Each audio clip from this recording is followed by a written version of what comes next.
All right. So, welcome to today's presentation. I'm really glad that you are here today. We're going to talk about how long content should be on your website. So, to get started, I'll introduce myself. My name is Anne Griesel, and I'm the project manager for the CALS and LAS web team. I've been working on helping folks to migrate websites and create websites since 2007. It's been a journey. It's been exciting, and I've really had a lot of fun working with content editors. There are hundreds of content editors that I've worked with one-on-one over the years, as well as virtually. So I'm excited to be with you today. In order to talk about the content and how long it should be live on your website, I thought that we could talk a little bit about a metaphor. So I think one of the best ways to understand something is to try and associate it with a concept that we're already really familiar with. So as I've worked over the years with content editors, I've explained many ideas around content, and it really is the most fun to connect it with organizing your closet. So we're going to take a look at our closet today and try to see what our closet has in common with our website, so that when you're thinking about the content on your site and how you handle it, you can think about perhaps the clothes in your closet and the accessories in your closet. So first of all, I'd like to start by defining what a capsule wardrobe is. And a capsule wardrobe is essentially a set of items that are only considered essential. So your closet is minimal, and that's what we're going to use to compare our website with our closet, and kind of the process to go from maybe something a little chaotic to something a little more of a capsule sort of wardrobe. So what does this really have to do with your website? Let's start out by talking about that. If you're like me, when you go to do some spring cleaning, you think about what to keep, what to give, and what to toss. And ever since I was a young child, there were 3 bags that were given to me to decide what to keep, what to give, and what to toss. And as an adult, I still have a hard time with these 3 concepts. And for some reason, even though I've had 40 years of experience with this, I still am having trouble with it. I still ask myself how my closet gets the way it does. So, the bottom line here is that it's not always easy. Sometimes it's difficult to even do something as simple as determining what to keep, give, and toss. So I'm hoping to give you some tips today on how to figure those things out in regards to your website. So essentially, a capsule wardrobe equals the core website content that exists on your site. So what we're going to do is walk through each 3 of these bags, if you will, and decide what to keep, what to give, and what to toss. So let's start out by talking about what to keep. So we'll walk through some reasons about what to keep. So first of all, you probably want to keep something if it never goes out of style. So if you have that favorite, like I have a black cardigan kind of thing that I wear all the time. It's my favorite. It doesn't go out of style. And I'm going to keep that in my closet because it is something that I wear all the time. Now, is it something that your visitors always need? Is a question that you can ask in regards to that black cardigan when you think about your website. Do your visitors need the information like you might need your favorite black cardigan? Reason number 2, let's think about protection. So do you have some items in your closet for protection? When it gets cold outside, do you have a jacket? Do you have that winter coat that you absolutely need to keep you safe and to keep you warm?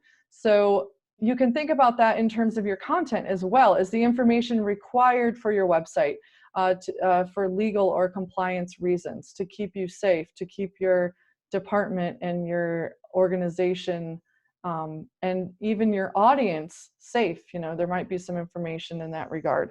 We know all about that lately, especially with COVID-19. So we want to make sure to protect those, give people information that can help protect them on our website. Reason number 3, does it get used very often? So if you have items in your clothes, items in your closet, I have a couple pairs of jeans, and yes, they get used often, and I appreciate them, and you know, I'm going to keep them. So does the content on your website get visited often? Now, if you're like me, you also have a couple pairs of jeans in your closet that probably just sit there and you don't actually go and pick them when you go to pick out your clothes in the morning. So those jeans don't get visited very often, and you have to start to think about if it's worth keeping those jeans that don't get picked. So you want to make sure that if the content's getting visited often, that it stays in your closet, that it stays on your website. Reason number 4, if the item gets used often, does it need repair? So sometimes we have an item that is in our closet which we do use often. I have a coat, for example, that happened to get snagged on a nail on my way out the door. True story. And I don't want to buy a new coat. I love this coat. I just need to repair it and continue to wear it. The same thing can happen with our content on our website. Is the information still accurate, or does it need updated? And so we can give it a patch, so to speak, and take a look at that information to make sure that perhaps it is still accurate, but maybe we can add something to make it better, or maybe there's a sentence or two in there that's no longer accurate, kind of like the tear in your jacket, that you can fix and update. Reason number 5, does the wardrobe eliminate early morning decision fatigue? So what is that? Well, I don't know if you've heard of this. I have been hearing about it a lot in essentially the podcast that I've been listening to about decision fatigue. The more decisions that we make in a day, the more tired we get. So how can we help that process and help our minds be more clear and less tired? One of the things that we can do is have this capsule wardrobe, so that when we go to get dressed in the morning or pick out our clothing in the morning, we're not having to stew about it and think about it because we have too many choices. We have things in there that don't belong in there, and we have to sort through them and navigate, and all the decisions, like, should I try to wear this because it's just been sitting here for a while? All these things go through your head. I mean, you could stand there and just stare at the clothes for a while. I've been there, I've done that, and it truly starts your day off with a lot of decision fatigue, even when you don't realize it. So we want to create efficiency. We want to be able to eliminate that decision fatigue, and we want to be able to just grab a couple of clothing items and move on with our day. Now, does the content on your website make your audience have decision fatigue? Is there too much for them to sift through? Is there too much for them to make decisions on and think about and read through? Because if there is, then you're going to cause a lot of decision fatigue right away for your audience, and they're not going to be able to find what they need quickly. So the goal here is to make sure that they can find the information that they need quickly, and that it doesn't cause a lot of strife or decision fatigue for them. So next, we're going to talk about give and the certain things that we're going to give. So what's a reason that you might give clothes away or give them to someone? Number 1, it's not the right size. So we probably don't have the right size, and it's not really good for us in the state or the size that it's in. So we can either decide to keep it by altering it. So maybe we can get it altered and we're going to actually keep it. So maybe we can take that really long page that is really too big, kind of like a sweater that might be too big for you, and let's shrink it down so that it's usable and attainable for people to get the information that they need without sifting through and kind of swimming on the page as you would swim in a big sweater. Also, you could also decide that perhaps that big sweater you might want to save because of whatever reason. Maybe you have this thought that you want to turn it into something else later, or whatever it may be. You can store that, and you can find a place to store that in your home, but it's not in your closet. Same thing we can do with website content. We can store the content somewhere else that's not on our website, like Cybox. And that way it really clears our focus and makes sure that we can focus in on what's important. Let's talk about reason number 2. It's scratchy. So, right, like you just put it on, and like if you've ever gotten a sweater like I have, and it's just really itchy and it's not comfortable, it's just annoying, right? So the same thing can happen on your website. The page can just be not pleasant to look at. It can really be annoying to the audience, to your site visitor. And so something that you could do is that you could give it a little, I'm kind of taking give a little further in this example, but you could give it a little softener and turn it into a well-received landing page. You could give it some softener, and instead of giving it away, give something to it to make it better. And in this case, we could give that page that's a little uncomfortable some love. We can give that page some style, some design, make it a landing page, that kind of thing, to freshen it up and make that content pleasing and comfortable to read. Reason number 3, maybe your little sis can wear it. So let's talk about that. Perhaps you have something in your closet that is good quality, it's reasonable, and you could keep it, right? Like you could keep it in your closet. It could be next to the other things, and you're probably going to wear it. But when you think about that for the good of all, you think about, your family, and maybe it would be more usable and appreciated by your little sister. You could do something good for someone else. Let's think about that with our content. What can we do with our content to make it better, to make it better and good for our end users? So with that, we could give it, we could, instead of having it be its own page, we could merge it into another page and make it that page better. And essentially you've removed an additional or extra page that didn't need to exist on your site. Same thing with giving your clothing item to your little sis. It's good for her because she is able to get good use out of it. It's good for you because you now have one less item to cause you decision fatigue. Now, reason number 4, it's crowding my closet. So perhaps you just have too many of like black t-shirts, you have too many white t-shirts, right? Like at some point you need to make a decision on if the content's causing distraction and clutter for your audience.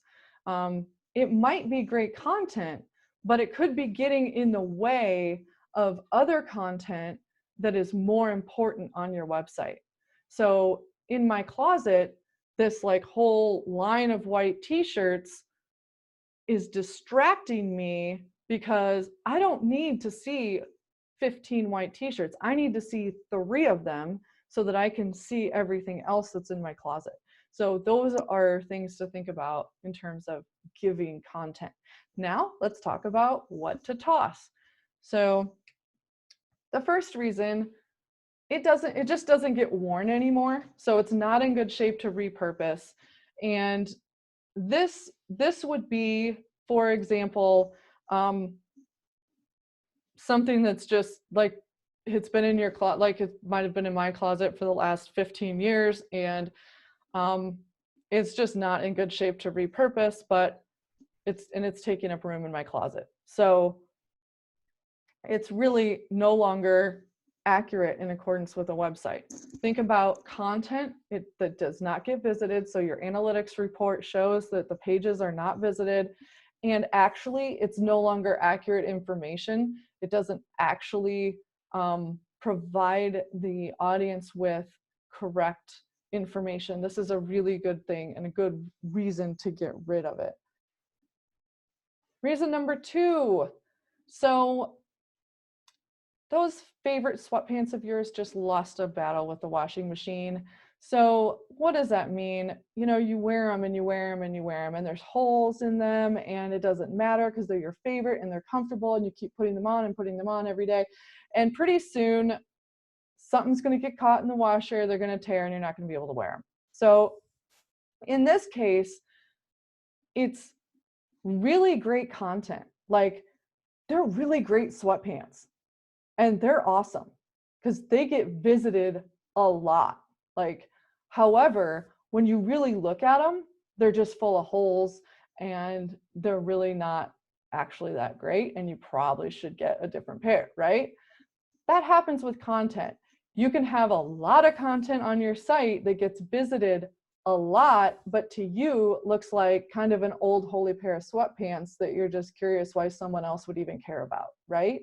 So what do you do with that? Well, you can't just toss the page away. You can't just delete the page because it's actually getting visits, and you want to, you know, hold that Google juice. You want that search result. So what you're going to do is redirect it.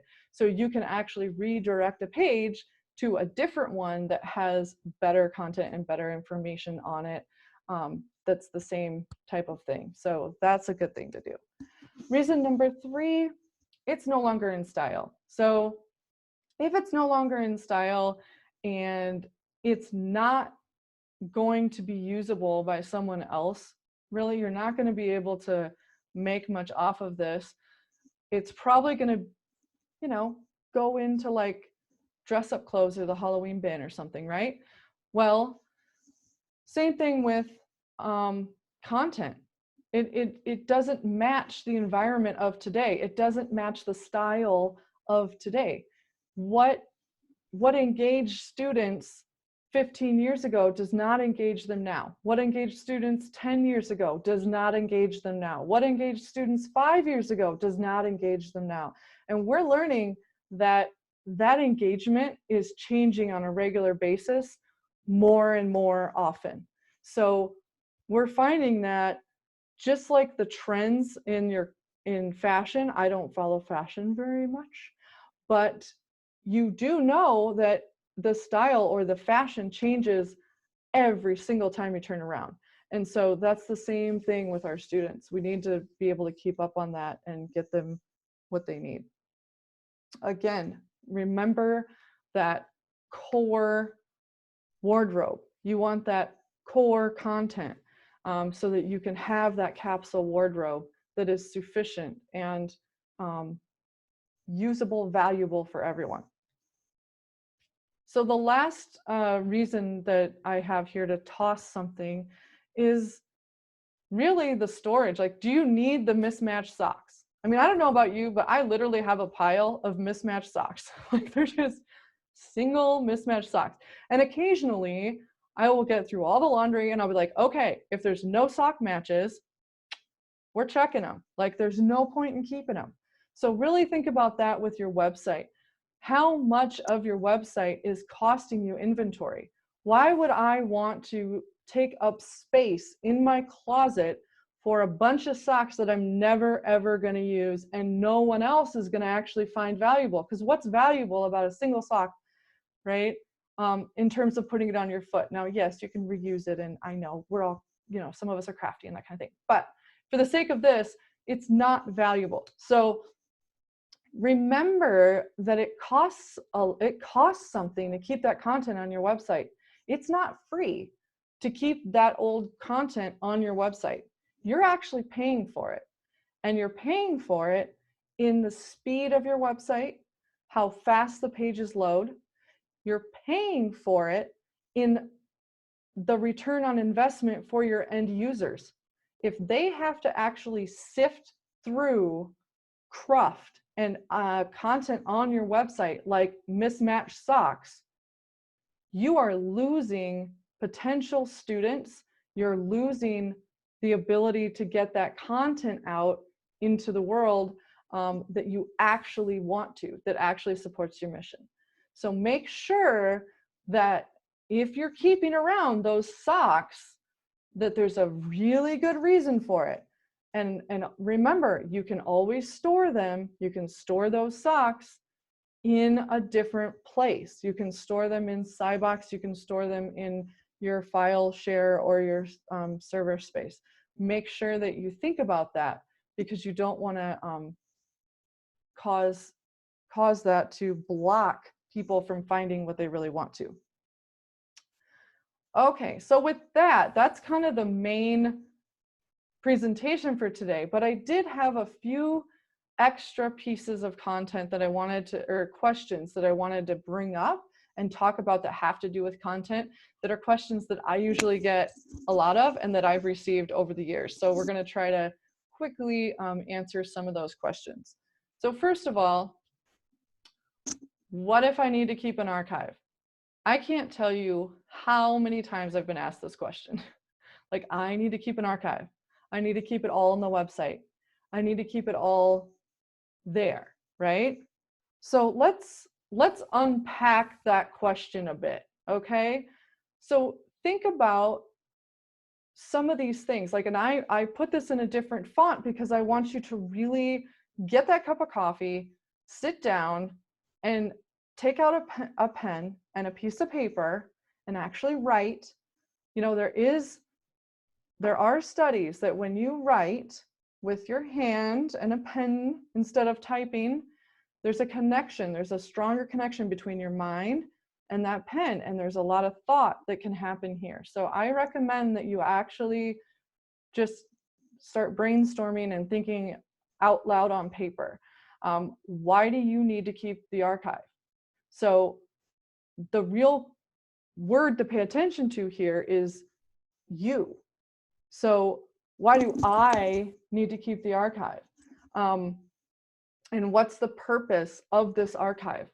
You know, do I have a reason for it? Is it because administration is asking me to keep the archive and this is the easiest way for me to do it because I don't know any other method? That's a valid answer. How many people are visiting your archive? So if you are archiving all of these past events, then are people visiting those events? Are people visiting those old news items? And are they getting the traffic and attention? And are they worth keeping on your site to slow it down, cause the cruft, and make it more difficult potentially for people to find what it is they're looking for? And how does your archive actually serve your external audience? And are they visiting it? So think about what it's actually doing for your external audience. And remember that the website is not for you. The website is not even for your department or for your faculty and staff. The website is actually for external site visitors who are looking and visiting your site. And so what other ways can you keep that archive for your internal purposes on internal solutions for storage? And really think about, again, that additional cost of it and the return on investment like we talked about. So you're sacrificing, you know, you could be sacrificing an opportunity for your visitors. We know that people stay on a website less than 10 seconds. So if they can't find what they're looking for on whatever page they landed on your website or using your search, because they have to spend more than 10 seconds sifting through the content, they're going to leave your site. So we know that, and that's something that we need to pay attention to and remember. So why does the archive need to be stored on your website? Again, these are just, you need to really think about it and come up with the rationale for why that is. And it's not to say that there aren't good reasons for it. Sometimes there are. So just know that sometimes there are good reasons to keep an archive on your site, but make sure that you have a solid why. What is the why that you have that archive on your site? And let's unpack that and figure that out. So what's the difference between news and events? I get this question quite a bit. I've seen a lot of feeds too that just mash news and events together, and I would recommend not doing that. So when you think about, let's think about events first. I was told a few years ago by another developer friend of mine to think about it as cookies in a break room. You know, you're going to promote the idea that there's cookies in the break room as long as there's cookies in the break room. But then as soon as the cookies are gone and you have an empty box, you don't want to promote cookies in the break room to have people land in the break room with nothing there. So an event is really a promotion of something that happens and that you're essentially promoting when like it's coming up, right? So like you're promoting a conference, you're promoting a meeting, you're promoting a brown bag lunch, you're promoting a seminar, you're promoting a workshop. Those are all events. Now, what's news then? Well, news is when you can write a story about that event perhaps, or you're writing a story about an award that someone might have received, or you're writing a story so there's more longevity to it. If there's a story behind an event that's positive for your team, or for like your external audience, and it shows something good to them, it's going to last probably longer than an event promotion would last. So that's the difference really between news. So news is really what happened while those cookies were being eaten in the break room. Was there an award or something going on? And then the event is actually promoting that event where it's no longer worthwhile usually to the end user after it's over. How often do I need to update my homepage? There's really a simple answer to this, and the simple answer is often. You just need to update it often. I think the first thing to note is that, you know, think about your audience and think about the fact that we have ever-changing information in front of us. You know, social media is being updated every second. Content is getting, you know, these, especially students, it doesn't matter. It doesn't even have to be students. I mean, I think, you know, people are used to seeing content change in front of them often. And so if they're coming to your site and it's not hitting the mark for that, you know, idea in their head that it should be different by now, weekly, for example, then they're going to think it's stale and they're going to get an impression about that. So the reason that we pull in news and events to the homepage usually is because they do get updated often. You're usually writing information about news and events quite a bit on your sites. And so by automatically having those show up on your homepage and get updated for people is something that we can do as technology experts to help you look really updated and be updated. But I would say, you know, so that's the small day-to-day iteration of updates. And then you also have like the layout of the homepage and the real concept of it. And I would say at least every 6 months, you should be looking at your analytics and finding out what content on your website is getting visited the most, and is it accessible and easily found on your homepage.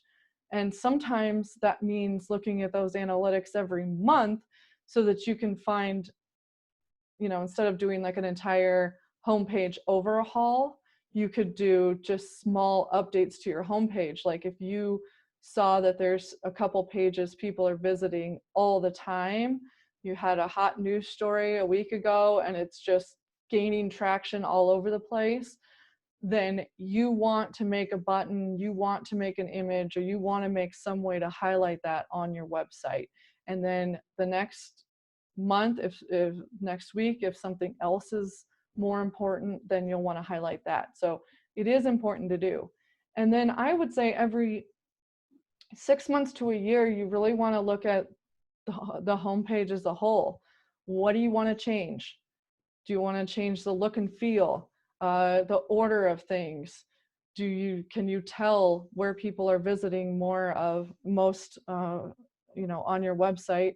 And if they're visiting something like a page on your website a lot and it's on your homepage, but it's at the bottom of your homepage, you're going to want to move that up. And so you'll want to just sort of articulate where you want that content. And then we as web developers can help you to get what you need. So with that, I'll just kind of call that a wrap. So if anybody has any questions for me, I would be happy to answer them. I'm going to go ahead and see if I can pull up the chat to see if there's any questions. Okay. Let's go ahead and have Christy go ahead and talk to us about some tools that you can use and might be useful for you next. So, Christy.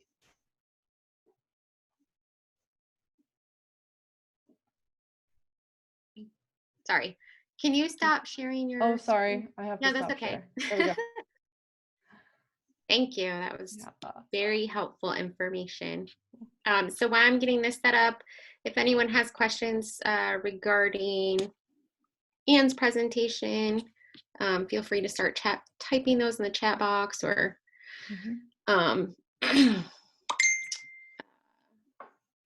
unmute your mic. Just a second. I'm getting there. No, not you. Anyone can unmute their mic. Okay, so I just have two tools. Say that 10 times fast. To show you regarding meeting scheduling. So one that you might be most familiar with is doodle polls. So you may have filled one of these out before, or maybe you've created them before. This is probably the one that I think most people are using. And as you can see, thanks John for putting that URL in the chat. It looks like you have to sign up for an account, or pay, you know, it says start a 14-day free trial, but that's false. It's free too. So you actually don't even have to have an account, although if you're scheduling them a lot, you probably want to go ahead and have an account just to sort of keep track of things. But you can create one without an account. And as you can see there at the top, it said that there was a Zoom to Doodle integration, which makes scheduling even easier. So it's very simple. You just give it a title. You can add a location or a note, totally up to you. I usually don't, because I usually end up sending out a meeting invite later with all of that information. You can also connect it to your calendar if you want. And then I almost always do the month view when I'm doing this. It's just a personal preference. I like to look at it this way. And then I can select the days that work for me and my schedule. And I can add times, either different times for each day or the same time for every day. So if I had a very long meeting, which sometimes I do, I could do a morning meeting and an evening meeting, and you see it actually just sort of like figured out that I wanted that 4-hour meeting time frame, so filled in the 5 o'clock for me. So I can continue to add more or set different times for each day. So super easy to fill it out and determine time frames. I never do any of this, but you certainly can set additional settings if you want, or you just hit continue again. You can see I'm already logged in as Brian. Sorry, Brian. But here is your link, and you just copy that and share it out, and people can add in their own. You can see there's a lot of different integrations. You can add to Slack. There was a Skype for Business integration I saw. And I would love to turn off my Outlook so that you don't keep hearing those dings, but I actually need to show you that for the next tool. So I actually just found out about this one like a month ago, maybe. This is Find Time. It is actually a Microsoft Office product, which, as you all know, we use at the university. So this is very easy to use. You can sign in to access a dashboard or install for free, which requires Office 365. If you're not on Office 365 already, you should be. So make sure you contact your IT people to get that done if you're not. So I have already installed this on my own, and John put the link in the chat again. I've already installed this as onto my Office 365 Outlook, and you can see I'm scheduling a meeting, and there is this brand new icon here that says new meeting poll off to the right hand side on the top. It's the orange button. If I click that, it opens up the Find Time app. And this is very similar to the way that Doodle works. Of course, it's thinking now a lot. So we'll give it a minute. Obviously, it's going to walk me right through it. I've done nothing, and it's telling me, hey, you really need to do something. So, and I'm going to add you to a meeting. And I can set the duration of the meeting, which it's pulling right from my meeting invite here. Obviously, this occurs in the past, so I'm going to step it up just a bit. So it's pulling all of that information right from my meeting invite like normal. And it's saying, if you can see this, yeah, no, that's not going to work. Like neither you or Ann are both available during that time frame on these days. So it says, consider unselecting work hours above to find more times or changing the time. So I'm just going to unselect work hours like it told me to. And it's going to tell me that, yeah, like we're available. We're available on Saturday. That's not going to work for me, Ann. Sorry. So we're going to try Monday.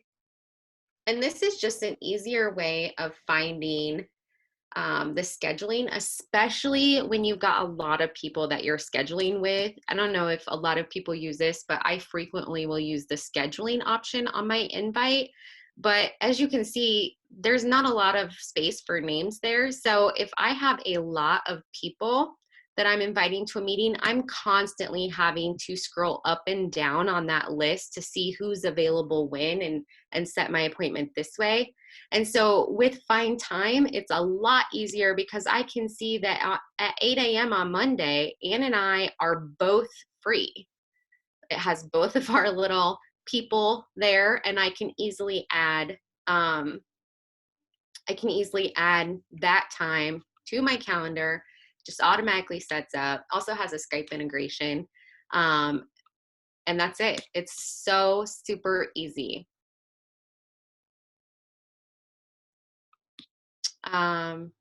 So that's all I have for those two. Does anyone have any questions about either of those?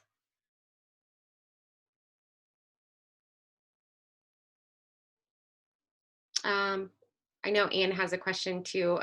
Ashton asked if Find Time can work to send to outside of an Outlook account. And yes, I believe you have to use the Find Time dashboard as opposed to the Outlook integration app for that.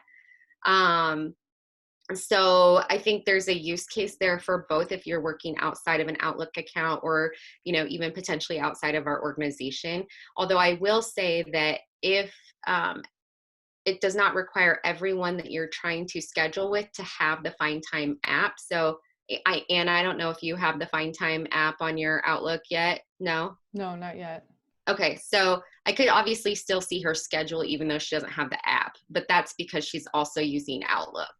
So if you used the Find Time dashboard, you could probably set it up to work in a way that's very similar to Doodle. Yeah, and I saw a question about events and how often or how far away, like, might be a good. Wait, for some reason I lost chat again. I don't know what I'm doing. I have too many monitors. But at any rate, I would say it depends more on how much of interest it's going to be to your particular audience, would be my answer.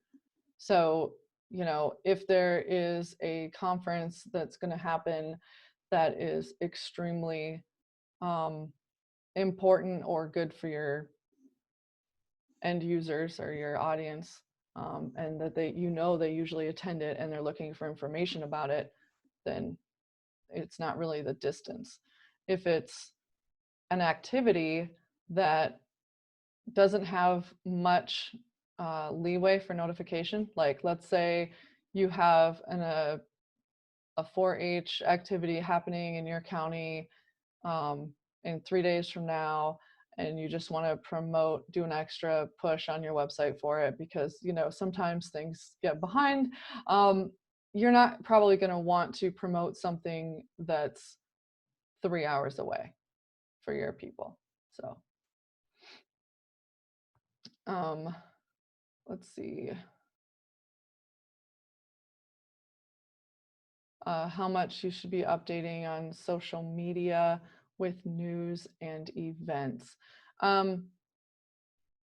Well, Christy can hop in here too, but my recommendation is with social media, I think you have to make a call. First of all, are you into it? Like, are you on social media because you think you should be? And it's just kind of like walking through mud, feels like walking through mud to you, like some of them social media apps do to me. Don't. I just wouldn't. Like, I would make sure that whatever you're using, that you're using it well, like that you're posting often. And I would say that even if you decided that you wanted to start posting like news and events on social media sites like Facebook or Twitter, for example, I would go ahead and do that in kind of a soft launch manner, like get it out there, just see for yourself if you can keep up with it. If you have 100 tweets and you're enjoying it and you're keeping up on it and you have a new tweet every so often, then you probably want to market it and promote it to your people that you're doing that. But the thing that I've read and that I've been learning about, especially in during this quarantine, I've just been like podcast crazy, is consistency. So what's important is consistency. So if your end users know that every week you update your social media feeds with the events, then awesome, go for it. If your able to do it every single day, make sure you can keep up on it every single day, because your audience is going to want to see it and expect it every single day. Don't just do it every single day for a week and then drop off of it for 3 weeks and then come back and do it some more. So consistency, make sure that it's something that you're into and that you enjoy doing. So, all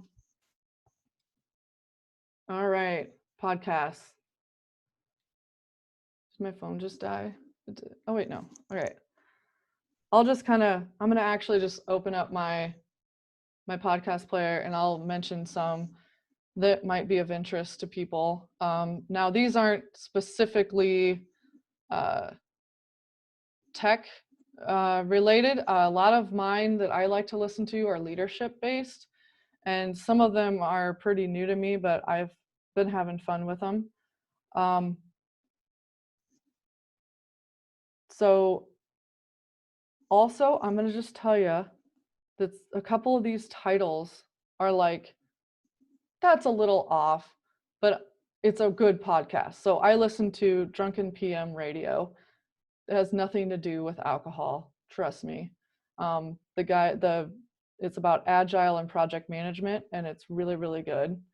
On Leadership is by Franklin Covey, and it's led by Scott Miller, who's been with Franklin Covey for about 25 years, I want to say, and is just excellent. Something fun is How To with Charles Duhigg. And so if you're interested in something fun, it's through Slate. So if you look at that, that's fun. Another one I'm kind of into, but I'm not all the way into, is called Create Work with Purpose by Life Skills That Matter. I like Super Soul with Oprah. I like the Rise podcast with Rachel Hollis. I like the Schmidt List.